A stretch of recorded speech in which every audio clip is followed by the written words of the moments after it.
Here we go, here we go. Move it, move it, move it. Yeah. Beautiful. Next man up. Yeah. Let's go. Hello and welcome to the show. I am your host, Donovan Lee Dean, actor, author, and rhythmic poet. You're now tuned in to Next Man Up, Poetry in Motion, where the mission is to provide the essence of poetry in motion, promoting peace, love, and growth for the existence of humanity and the culture. Later in the episode, there will be a featured dialogue, a true story of a daunting past, read by the creator, educator, actress, and singer, Algie Jenkins. But right now, let's get into the poetry mix. This is Next Man Up, Poetry in Motion. This is food for the people. Yeah. A new day, a new way. Give me harmony, give me melody. Solution is R&B. Give me love, give me your touch. Don't let the hype rise above, causing too much. What we got can evolve to what it can be. Let it be authentic, beyond what you can see. The effort is timeless, society is ruthless. Giving relieves the pain. Together we can do this. Together we can build. Together we can fulfill. Use your voice to add a choice. A new day, a new way. Yeah.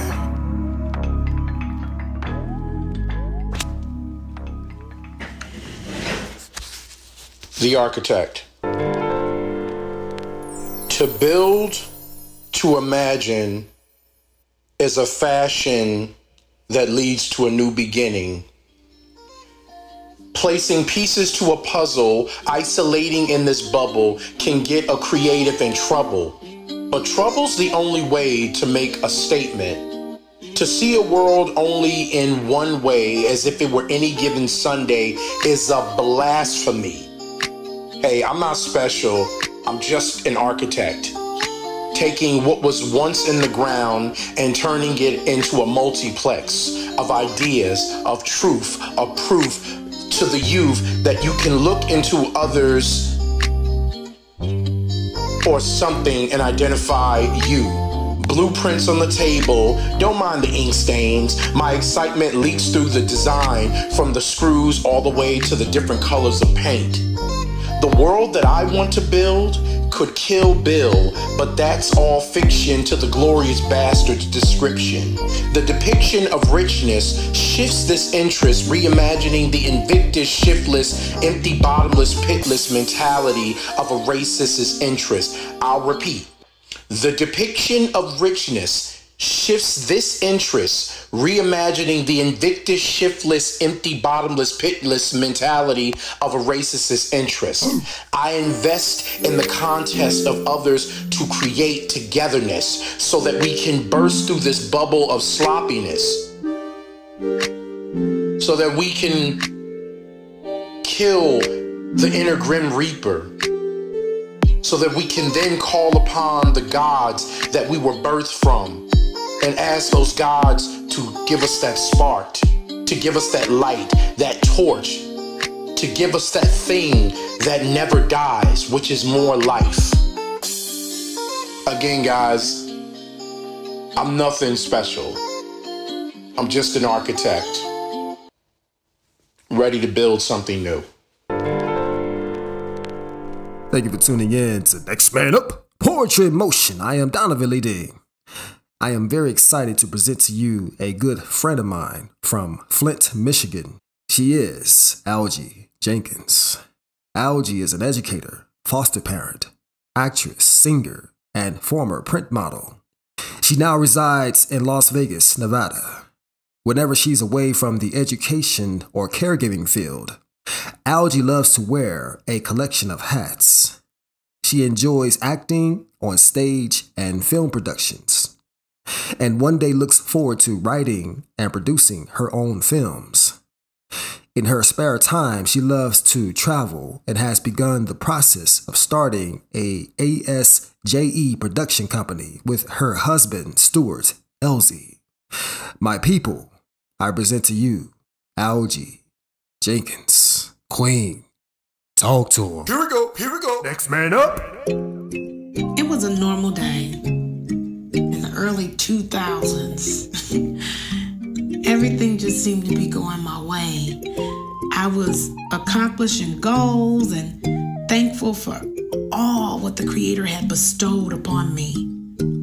I was living life. And as it's been quoted, I was living my best life.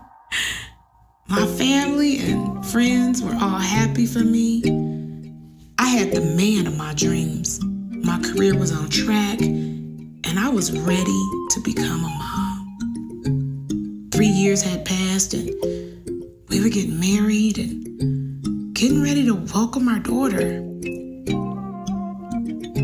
I knew we would be together forever, or as our wedding vows had stated, until death do us part.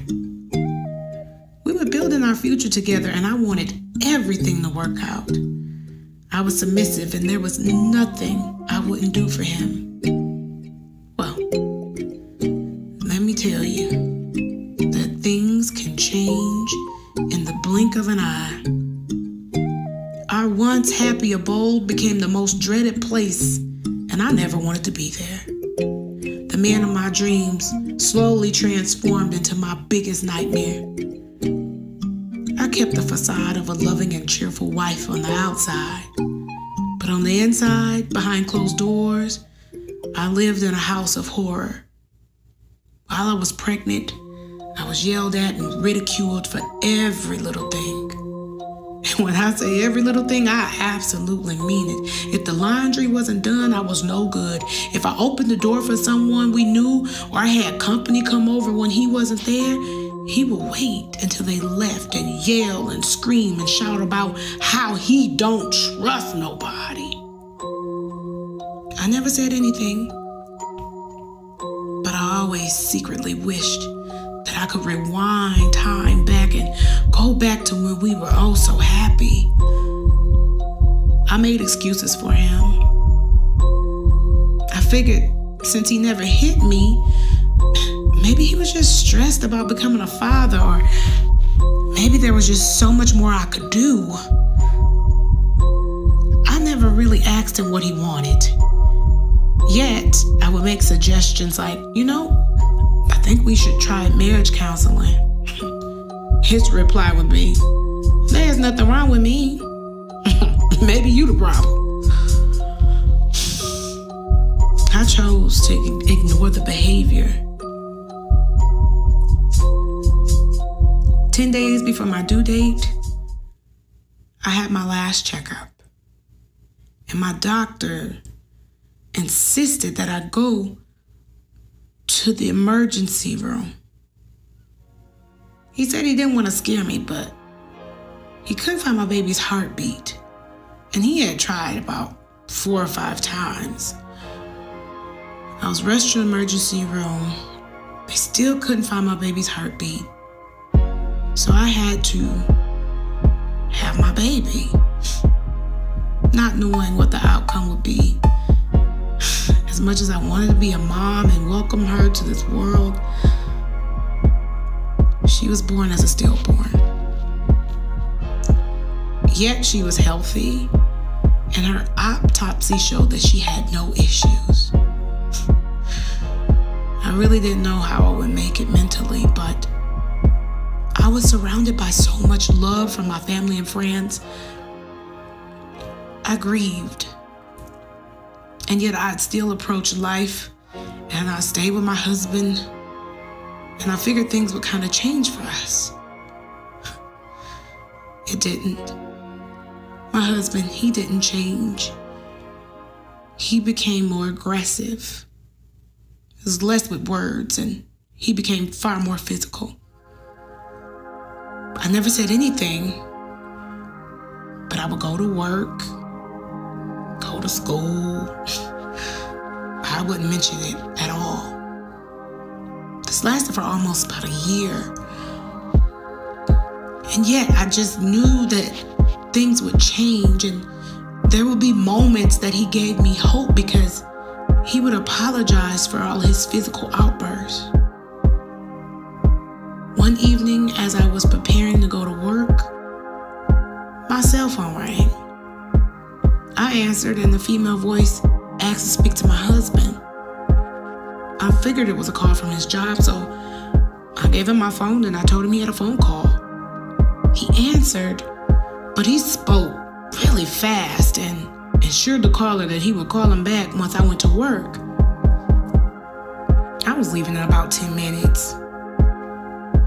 So as he hung up the phone, I just jokingly said, like, look like you're gonna be headed to work. Was that your job? He gave me the most stern look.